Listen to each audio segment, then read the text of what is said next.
Mwiriwe neza kandi bene data. Dukomeje wa mwanya wo kuganira ku ijambo ry'Imana, turihuza cyane cyane n'urugendo rwo gukira ibikomere no kubana amahoro. Uyu munsi turashaka cyane cyane kwibanda ku nyigisho Imana nk'umubyeyi udukunda. Ni byiza ko nk'abamaze kumenya Imana dusobanukirwa umugambi w'Imana wo kudukiza ingaruka z'ibibi dukomora mu miryango, ariko kandi no kumenya no guhishurirwa kurushaho imiterere y'umutima w'Imana no kuyitandukanya n'ababyeyi bo mu isi. Impamvu tugaruka cyane cyane kuri iyi nyigisho ni uko hari abakristo benshi bagiye baburira amahoro, urukundo, agaciro mu miryango yabo, bigatuma bagira ishusho itari yo y'Imana.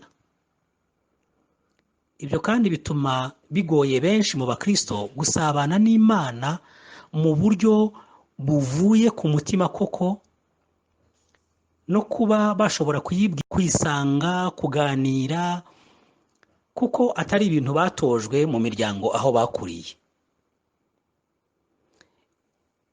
Iyo usesenguye iby'imibereho yacu muri rusange, hari ibyo buri muntu wese aho ava akagera aba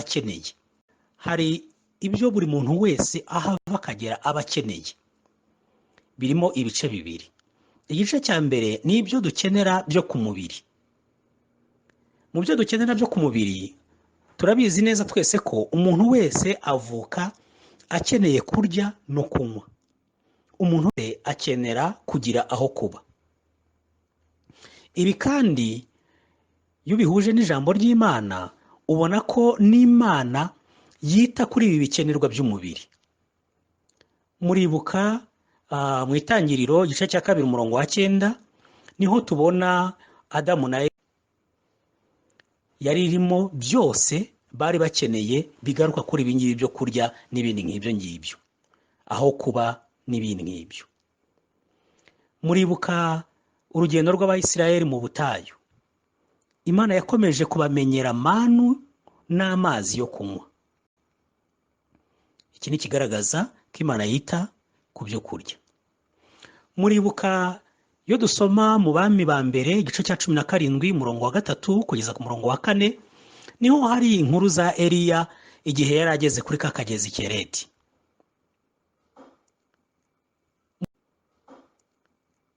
Muribuka mu isezerano rishya ibitangaza byinshi umwami wacu Yesu Kristo yagiye akora.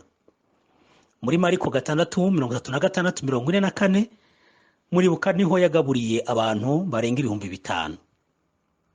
Matayo 6:11 ataba twese, ariko warisesengura ugasangamo naho yavuga ngo uduhe ibyo kurya byacu by'uyu munsi. Izo ni ingero nkeya mu ngero nyinshi ziri muri Bibiliya zerekana uburyo Imana yita ku byo dukenera byo ku mubiri. Ni ukuvuga ko umuntu wese aho ava akagera abikeneye, yaba akijijwe yaba. Ikindi gice cya kabiri ni ibyo dukenera byo mu mutima, kandi nibyo by'ingenzi cyane, kuko ubwabyo ibyo mu mutima byo bigira imbaraga no kuri bya bintu byo mu mubiri. Kuko ibyo mu mutima yo wabihawe, bituma n'ibyo uri kubona mu buryo bw'umubiri nabyo bigira agaciro cyangwa bigira aho bijya. Umutima rero nuwo nabyo bigira agaciro cyangwa bigira aho bijya. Umutima rero nuwo kwitabwaho cyane. Kandi niyo ubirebye ubona ni bimwe mu byo twagiye tuburira mu miryango yacu bitugiraho ingaruka nyinshi mu buzima bw'uyu munsi tubamo nk'abakristo. Mu bikenerwa rero byo mu mutima, icya mbere ni amahoro y'umutima.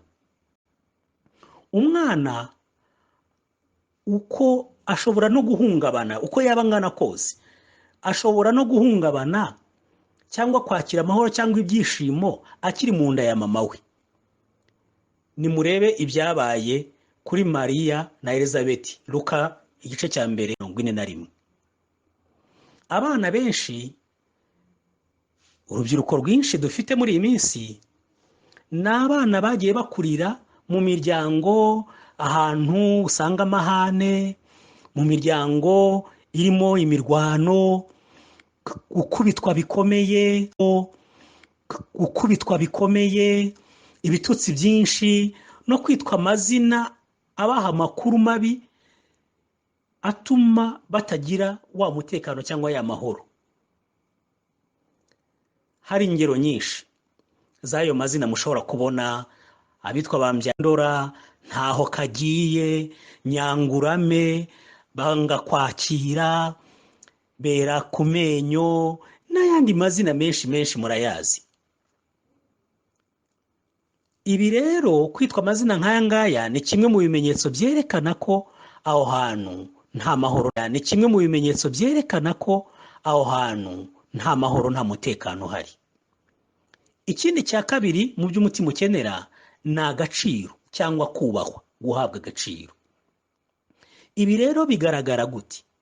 Umwana ahabwa agaciro gute mu muryango? Ni igihe ashobora gushimwa mu byo akora neza, igihe umwana ashobora guhamagarwa mu izina rye, umwana igihe adahora agereranywa n'abandi, igihe umwana ahabwa uburenganzira ku byo mu rugo, ibikorerwa mu rugo n'ibiba mu rugo, igihe umwana ashobora kugishwa inama mu byo akorerwa runaka.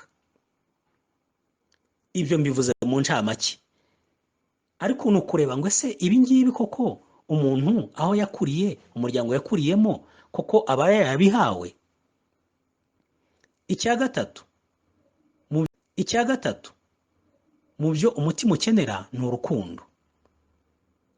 Urukundo ni ikintu kinini, ni ikintu kigari, ni ikintu cy'agaciro. Wenda twakwibaza ngo ese umuntu yakira gute urukundo? Abantu bakira urukundo mu buryo butandukanye, ariko bimwe mu bikunda kuvugwa urukundo mu gihe babwirwa amagambo meza nibwo bumva urukundo.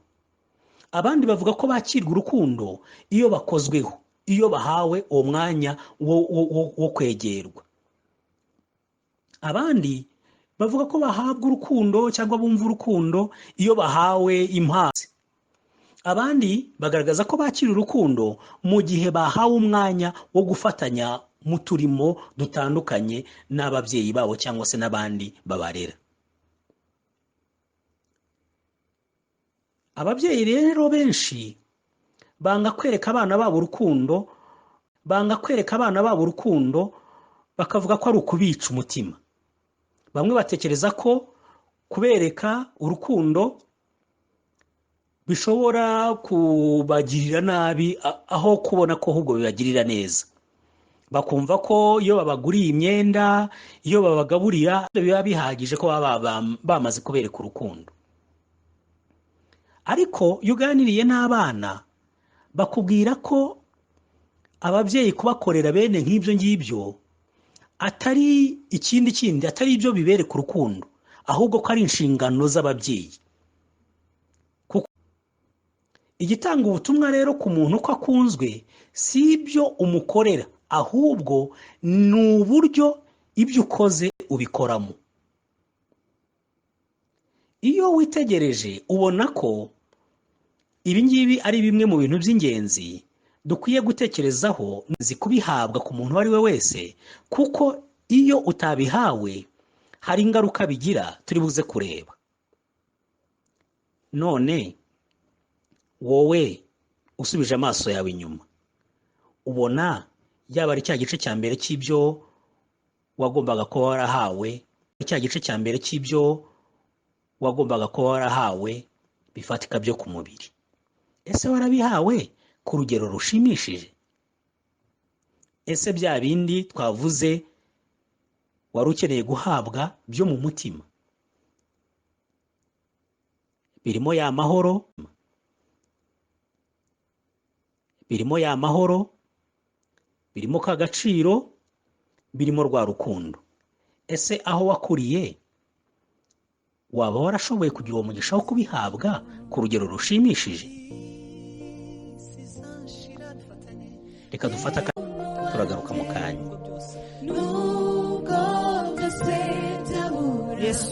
Yesu wonu wate ubu harijimye niturarebiwe tuza nitubana nawe. isi izashira, isi izashira, Isi izashira, Yesu ni wanjye, Yesu ni uwanjye. nubwo byose byabura, Nubwo byose Yesu byabura, Yesu ni uwanjye. Yesu ni uwanjye. ubu harije, Ubu harije ntiturarebewe, ntiturarebewe, ariko tuzanezerwa, tuzanezerwa cyane nitubana nawe. Yesu ni wanjye, nzatsinda amoshya yose, Yesu bwari wanjye, byose ntibishira, ntacyo bizantwara, Yesu bwari wanjye. Shimye inzozi mbi, Yesu ni wanjye, naho gatinda gucya, Yesu ni wanjye, Yesu ni wanjye, umutima wanjye yarawuhagije, ubu ndi kumwe nawe, Yesu ni wanjye, genda warupfuwe, Genda warupfuye, Yesu ni wanjye. Yesu ni uwanjye. Mwiriwe neza ndetse muri aho. Nitwa Mwizerwa Janvier, nkaba ndi Madamu Gilbert. Reka dukomeze. Uza ngo ese ibi waba warabihawe ku rugero rushimishije? Waba warahawe urukundo ku rugero rushimishije? Akenshi navuga ngo tuba twigiza nkana, kubera ko ababyeyi benshi ntabwo bagiye babiduha ku rugero tubikeneyeho. Ariko uburyo babikoragamo bose rwose, buri wese yumva babikoragamo bose rwose, buri wese yumvaga yabikoze ku rugero rwe ashaka, ndetse akurikije n'ibyo yahawe, akumva ntako atagize, akumva yitaye ku mubyeyi. Ariko hariho Imana y'umubyeyi, Imana y'urukundo. Reka noneho turebe urukundo rw'Imana rwo, kuko rwo yo iradukunda kandi ikabigaragaza. Urukundo rw'Imana rero ruhoraho. Reba no muri Yeremiya ibice 31 umurongo wa 3. Haravuga ngo Uwiteka yambonekeye horaho, nicyo cyatumye ngukuruza ineza yanjye nkakwiyegereza. Urukundo rw'Imana ruhoraho, no mu ijambo ry'Imana birimo. Rwo ruhoraho, ngo icyo gikunze urukundo ruhoraho, aho dukuruza ineza aratwiyegereza. Ariko hariho ibintu byinshi bijya bituma tutabona urukundo rw'Imana. Dufite ibikomere, rimwe na rimwe twumva nta rukundo rw'Imana twumva. Wumva Imana iri kure yawe, wumva Imana itakigukunze, ntabwo wumva Imana hafi yawe. Urugero, uzarebe ukuntu ibicu bikingiriza izuba, niko ibikomere cyangwa ibyaha, ingorane zo mu buzima bishobora gukingiriza imirasire y'urukundo rw'Imana, ikaba itagera mu mutima w'umuntu ngo yumve urwo rukundo. Uri ahantu mu bibazo, mu bikomere, ibyo byose biba bimeze nk'aho ari byo biri gukingiriza urukundo rw'Imana mu buzima bwawe. Ntubashe kubiza urukundo rw'Imana mu buzima bwawe, ntubashe kurwumva kubera ibikomere, ibyaha cyangwa se ibindi bintu umuntu ahura nabyo mu buzima. Urukundo rw'Imana rero nta mananiza rushyiraho. Wenda ntabwo turi buhasome, ariko ndahababwira Abaroma ibice 5 umurongo wa 8. Rero ababyeyi benshi bashyiraho amananiza kugira ngo nyine umwana babone kumuha urukundo, babanza gushyiraho amananiza. Urugero, ugasanga wenda nk'umubyeyi akunda umwana we nk'uko nawe asenga, nk'uko nawe abikora. Ugasanga umwana akunda ni umwana wiga cyane, ufite amanota menshi mu ishuri. Ugasanga umwana akunda ni umwana ahamagara akaza yiruka, ni umwana atuma akabanguka. ibyo rero bigatuma ababyeyi benshi bakunda abana bameze gutyo. Ariko Imana yo ntabwo idukunda kubera ko twaririmbye cyane, kubera ko twirije ubusa, kubera ko twakoze ibitangaza, ahubwo ibyo byose iyo tubikora nitwe ubwacu bigirira neza mu buzima bw'umwuka. Si byo bituma Imana irushaho kongera kudukunda. Ni ukuvuga ngo urukundo rw'Imana rwo nta mananiza na makeya irushyiramo, ahubwo yo niyo yabanje kudukunda. Ibyo dukorera Imana nitwe tuba twigirira neza. Urukundo rw'Imana kandi irarugaragaza. Ntabwo Imana igira isoni zo kugaragaza urukundo idukunda. Nta nubwo kuvuga inshuro nyinshi ku bana bayo ko idukunda cyane biyitera isoni. Imana izi imitima yacu n'ubukene. Niba itugaragariza urukundo ni uko izi ko tubikeneye. Turi abanyantege nke, ariko Imana iradukunda. Igituma tutabyumva nabibabwiye n'ibibazo ducamo mu buzima. Urukundo rw'Imana kandi ni urukundo rwa gabo ndetse rwa gore, navuga ngo rw'umubyeyi papa cyangwa se umubyeyi mama. Umubyeyi papa cyangwa se umubyeyi mama. Nitugaruka ndabereka buryo ki Imana ifite urwo rukundo rw'umubyeyi papa ndetse n'umubyeyi mama. Imana ibaha umugisha. Ese wumva urukundo rw'Imana? Ni ibiki biri gutuma urukundo rw'Imana rutinjira mu buzima bwawe? Ni izihe ngorane uri gucamo cyangwa se waciyemo bigatuma utumva urukundo rw'Imana mu mutima? Cyangwa se n'ibyaha uri kubona bikubujije kumva urukundo rw'Imana?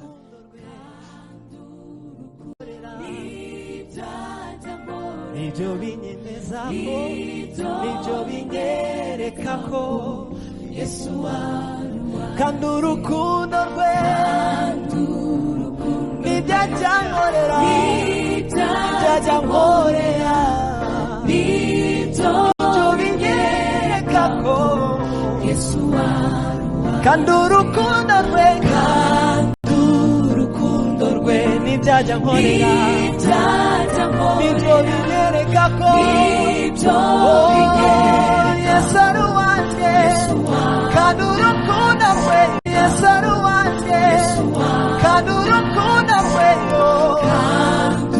n'ibyajya nkorera, n'ibyajya nkorera, nibyo binyereka ko Yesu ari uwanjye, kandi urukundo rwe n'ibyajya nkorera, nibyo binyereka ko Yesu ari uwanjye, kandi urukundo rwe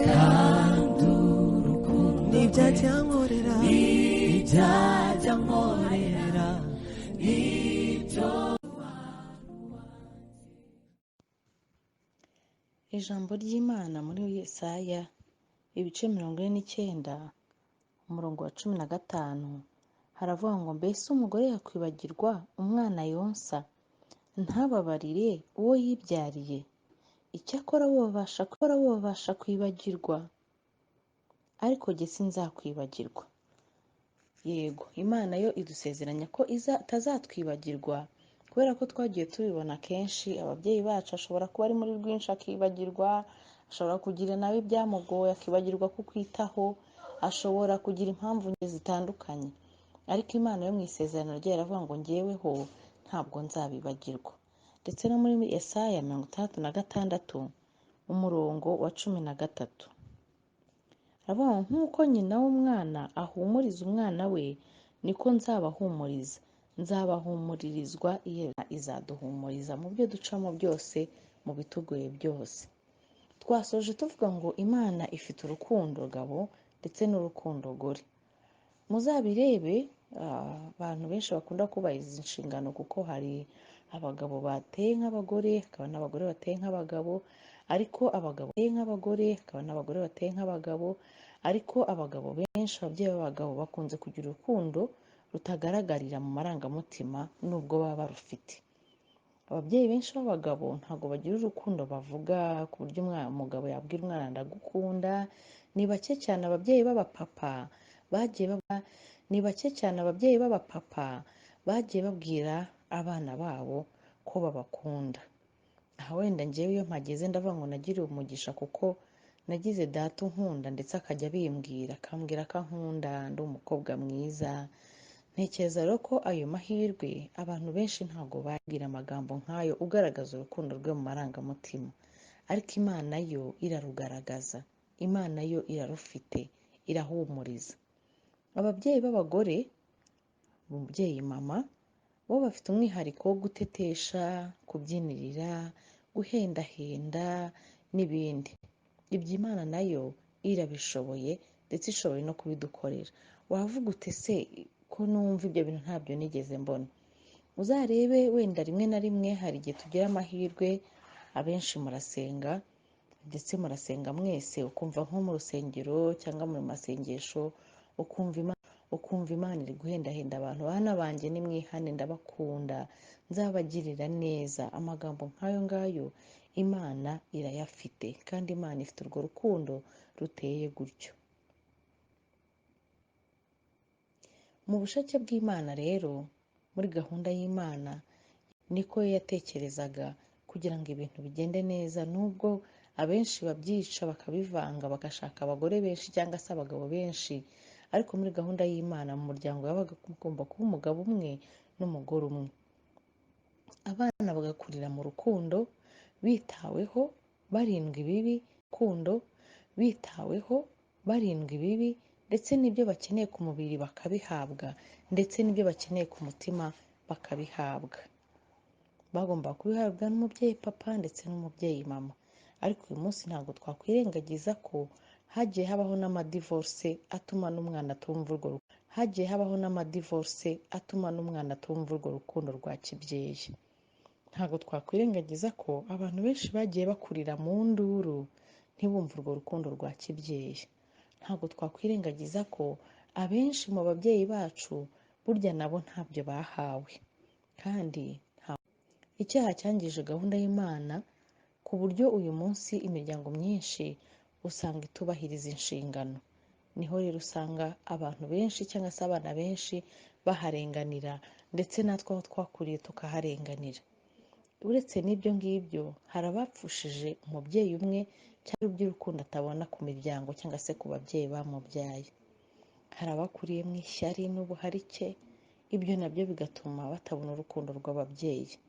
Bamwe bagize ingorane zo gukurira mu nduru, mu mahane, mu businzi, kwirukanwa bakarazwa hanze, gukubitwa cyane, bajwe niko ubu bivugwa, n'ubu ntibaramenya uwababyaye.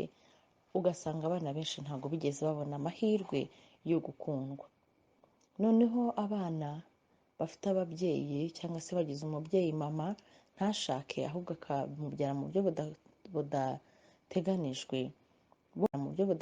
budateganijwe, bo bavukiye ku gikorwa, bavukiye akenshi kugorwa, kurazwa hanze no gukoreshwa ibyaha nk'ibyo ngibyo nabo bakiri batoya. Ndavuga ibyo kwicuruza, ndumva ariyo mvugo nabikoreshamo. Ubukene bwatumye ababyeyi bamwe bohereza abana gushaka imibereho mu mujyi, barabaga mu cyaro, aho bamwe bafatwa ku ngufu mu ngo ntibahembwe, bakarenganywa badafite gitabara, abandi bakiga kwirwariza kubera ko tugakurira mu rukundo rwuzuye, ariko icyaha cyarabyangije. Buri wese yisanze ahantu adafite kirengera, mwese yisanze ahantu wagize amahirwe akagira umuryango wuzuye, yasanze nabo batarahawe ibyangombwa byuzuye byo kugira ngo nawe bamurerere mu rukundo. Uwagize amahirwe yo kuvukira mu muryango wuzuye yasanze aya makuru nabo batayafite, ntacyo bafite ngo batange. N'ababitekereza bategeza ko gukunda umwana bakabimubwira ari ukumugira igicucu, ari ukumugira idebe, niko benshi bavuga, ari ukumugira ikigoryi, ngo si byiza gukunda umwana ngo ubimwereke. Abenshi ntaho twakuriye, ariko tubonye ko Imana yo iradukunda. Nubwo dufite ibyo byatumye twanyuzemo, nubwo dufite ibyo byose bikingiriza urukundo rw'Imana, bigatuma bitinjira mu mitima yacu. ibihe namba ibiteye ubwoba kuko mbere ingabo inkingi yambwiye ko ninyura mu bikomeye ninyura mu bikomeye tuzahorane ibihe byose sinzitinya namba ibiteye ubwoba ibiteye ubwoba ambere ingabo inkingi Yesu yambwiye ko ninyura mu bikomeye tuzahorane ibihe byose singitinya biteye ubwoba ambere ingabo. umuntu yatekereza akavuga ati okay, niba ntaragize umugisha wo guhabwa ibi byose mu muryango, yaba ari ibikenerwa byo ku mubiri, yaba ari ibikenerwa byo mu mutima twavuze, akavuga ati savana konyine nibyo, ariko ntacyo bitwaye, mva kuba nkijijwe. Ariko ukuri ni uko kuba utarahawe ibyo wari ukeneye, cyane cyane ibyo mu mutima, amahoro, agaciro, urukundo, bigira ingaruka nyinshi zikomeye ku mibereho yacu, yaba ari mu buzima busanzwe bwa buri munsi, ku mibereho yacu, yaba ari mu buzima busanzwe bwa buri munsi, yaba ari no mu buzima bwacu bw'umwuka, mu buryo tubana n'Imana. Tugerageje gusesengura ku muntu utarahawe amahoro y'umutima, ibice bibiri cyangwa ingaruka zishobora kumubaho zigaragaza mu buryo busa nk'aho ari bubiri bitewe n'umuntu n'imiterere yisanzwe. Bamwe mu batarahawe amahoro mu muryango bahinduka ba bantu bahorana ubwoba, akantu kose gakomye, akabazo kose ahita atangira guhahamuka, ubwoba bukaba bwose, akavuga ati noneho ubu ngubu baranyishe, kubera aho yakuriye. Iyo ataguye kuri urwo ruhande rumwe, hari igihe agwa ku rundi ruhande rwo kuba wa muntu ubuza abandi amahoro. Mbese ni wa muntu ahantu yakuriye nyine nta mahoro yari ahari, ubwo rero naho ari aho aba nta mahoro agomba kuhaba, ahubwo iyo hari amahoro nibwo abona ko hari ikibazo, akaba rero wa muntu uhora abuza abandi amahoro. Iyo tugiye ku gaciro, umuntu wakuze adahabwa agaciro mu muryango, muri rwa ruhande rumwe ashobora kuba umuntu uhorana ipfunwe, umuntu uhora yumva nyine ntacyo ari cyo n'ibintu nk'ibyo ngibyo. Muribuka ya magambo yo muri Samweli wa 2 ibice 9 umurongo wa 8, witwa Mefibosheti, uko yavugaga nyine yigerera. Rero ni hahandi umuntu asigara kubera ko nta gaciro yigeze ahabwa aho yakuriye, agasigara yumva n'umuntu nyine udafite agaciro, n'ubundi ahorana ipfunwe. Yataguye muri icyo gice, hari abagwa mu kindi gice cy'abantu basuzugura abandi, bakuriye ahantu nyine badafite agaciro, abantu basuzugura abandi bakuriye ahantu nyine badafite agaciro. Ubwo nta n'umuntu ugira agaciro mu maso ye, ntamenya kubaha, ntamenya guha agaciro abandi, abantu bose arasuzugura nyine uko yiboneye. Ugasanga umuzi wabyo uraturuka cyane cyane hahandi yakuriye icyari cyo, ntafite igisobanuro cyabyo. Icya gatatu, kuri ba bandi bakuriye mu muryango aho batahawe urukundo, hari abashobora kugwa mu gice cy'abananirwa kwakira urukundo. Uyu akaba wa muntu nubwo wamukunda gute, nubwo wagira gute, intero ye, imvugo ye, korasi ye mu kanwa ke, ahora avuga ati rega ntibankunda, rega ngeyo nta muntu nkunda, n'ibindi nk'ibyo ngibyo. Ananirwa kwakira urukundo kubera ko atigeze ahabwa urukundo.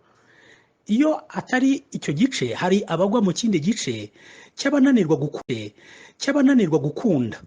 Urumva umuntu atanga icyo afite, nta rukundo yigeze ahabwa mu mutima we, urukundo nta mwanya rufite. Kurutanga rero yarutanga se arukuye hehe? Arakunda abandi se yarabitorejwe hehe? Aho yakure mu muryango ntumubwire ibyo gukundwa. Ni zimwe mu ngaruka zikomeye umuntu ashobora kugira muri ubu buzima bwa buri munsi, bikaba byamugiraho ingaruka mu bo babana n'abo bazabana. Ibaze rero umusore ugiye gushaka umugore, akaba azaba hari umupapa mu rugo utari gushaka umugore, akaba azaba hari umupapa mu rugo utarigeze atozwa urukundo. Ese azakunda ate umugore we? Ese azakunda ate abana be? Ibaze umusore cyangwa umukobwa utarigeze ahabwa agaciro, ejo agizwe umuyobozi wa korari, w'itorero, umuyobozi wa leta. Ngaho ndebera rero, azabaho gute? Azayobora gute abo ashinzwe kuyobora atarigeze ahabwa agaciro? Ese azashobora kuba wa muntu ufite confidence ihagije yo gukora ibyo agomba gukora, akamenya inshingano ze akazihagararamo? Ese azashobora kubaha no kubahiriza abandi bakorana cyangwa abayobora? Amahoro se, uyu se azashobora gutanga amahoro aho ari mu bo babana? Ese azashobora guhagarara yemye adahora yikanga buri kantu akariko kose avuga ati noneho biracitse, isi dushiriyeho? Murumva ko muri ubu buzima bwa buri munsi kuba utarahawe amahoro, kuba utarahawe urukundo, kuba utarahawe agaciro aho wakuriye, ni ikintu kigira ingaruka zikomeye cyane ku buzima bwawe bwa buri munsi no ku buzima bwabo mu bana buri munsi. Saho gusa bipfira, saho gusa hari ikibazo, ahubwo ahandi saho gusa hari ikibazo, ahubwo ahandi hantu hari ikibazo gikomeye, nuko ibyo y'umuntu atabihawe binangiza ishusho n'imyumvire tugira nk'abakristo ku Mana. Kuko ababyeyi bacu nibo twahawe kugira ngo babe mu mwanya w'Imana. Uko twabanye nabo aho twarerewe, nibyo bigenda bikagaragaza ishusho tubonamo Imana. Ubwo rero umuntu utarahawe urukundo, utarigeze yemererwa kubwira ababyeyi be uko amerewe, cyangwa se n'ibindi nk'ibyo ngibyo, byamworohera kuza agana ku Mana, abwira Imana ibimugoye, abwira Imana ibimuruhije, cyangwa se asabana n'Imana mu buryo bwose busesuye. Nimunyemerere rero tuzirikane ko kuba tutarahawe ibyo twari dukeneye byose, yaba ibyo ku mubiri yaba n'ibyo mu mutima, cyane cyane twibanze ku byo mu mutima, bidufiteho ingaruka zikomeye, yaba mu mibereho yacu ya buri munsi, yaba no mu buzima bwacu bwa gikirisitu. Turasabwa rero kugira icyo tubikoraho kugira ngo yaba imibereho yacu n'abo tubana, yaba imibanire yacu n'Imana irushaho kuba inoze kandi itunganye neza. Gusa tuzirikane ko ababyeyi bacu batabiduhaye, nabo ushobora gusanga barahuye n'ingorane zabo zagiye zituma badashobora, atari uko babishaka, ahubwo nabo kubera ko ntabyo bari bafite cyangwa ntabyo bahawe. Dufate umwanya wo kubakira no kubababarira no kubumva, hanyuma tubasengere tubasabira umugisha. Ahubwo icyo dukora kibe ari ukugaruka ku Mana, ya Mana yacu, Imana nk'umubyeyi udukunda. Tugaruke ku Mana kuko niyo mubyeyi urusha abandi, niwe mubyeyi uri hejuru y'abandi babyeyi bose, washobora kuduha ibingibi byose tutabonye mu gihe twari tubikeneye. Rero mu gihe twari tubikeneye rero fata akanya ko gutekereza ibyo wumva wifuzaga kubona mu muryango ariko ukaba utarabibonye. Ufata akanya k'isengesho ubibwire Imana mu magambo yawe wo mu ijuru. Arakumva kandi araguha ibyo ukwiye ukeneye byose kugira ngo ushobore kuba wuzuye rwose. Fata umwanya wo gutekereza, uko warezwe n'ingaruka byagiye bikugiraho, noneho biguhe no kumva uburyo ubanamo n'Imana ndetse n'uburyo ubana n'abandi. Hanyuma nyuma y'ibyo ngibyo ukingura umutima wawe, wakire urukundo rw'Imana, wakire agaciro uhabwa n'Imana, wakire amahoro, wakire agaciro uhabwa n'Imana, wakire amahoro y'umutima uhabwa n'Imana. Reka dusoze dusenga. Nyagasani Imana yacu, tumaze kumenya neza ko ari wowe mubyeyi udukunda. Uyu mwanya dushubije amaso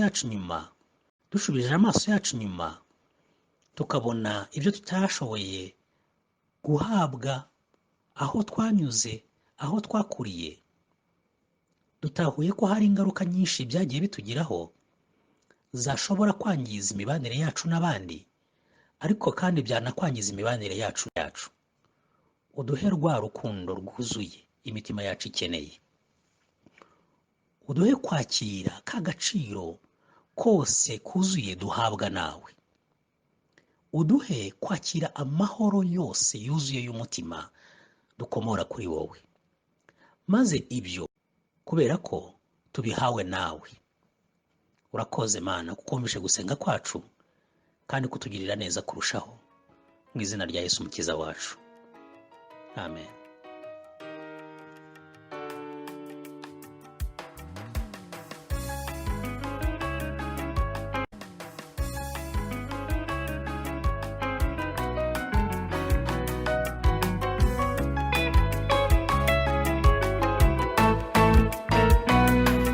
Umutima wanjye uzuye ishimwe, nshima Umukiza wanjye, kuko namenye neza yuko imigisha yose iva kuri we.